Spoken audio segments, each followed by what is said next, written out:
कलाकार, कवि सचमुच भाग्यशाली होते हैं। किसी भी आम चीज में कोई खास बात ढूंढना, यही तो उनकी खूबी है।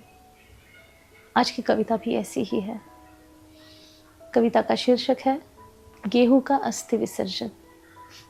जी हाँ, सही सुना आपने, गेहूं का अस्थि विसर्जन। कवि है अखिलेश जी श्रीवास्तव। चलिए सुनते हैं।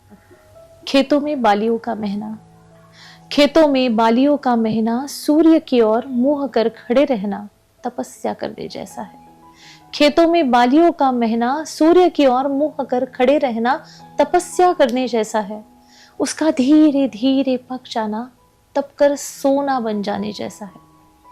चोकर का गेहूं से अलग हो जाना, चोकर का गेहूं से अलग हो जाना किसी ऋषि का अपनी त्वचा को दान कर देने जैसा है। चोकर का गेहूं से अलग हो जाना किसी ऋषि का अपनी त्वचा को दान कर देने जैसा है। जलते हुए चूल्हे में रोटी का सिकना गेहूं की अंत्येष्टि जैसा है। रोटी के टुकड़े को अपने मुंह में एक सार कर उदर तक तैरा देना गेहूं का गंगा में अस्थि विसर्जन है। रोटी के टुकड़े को अपने मुंह में एक सार कर उसे उदर तक तैरा देना गेहूं का गंगा में अस्थि विसर्जन जैसा है। इस तरह तुम्हारी भूख को मिटा देने की ताकत यह एक वरदान है।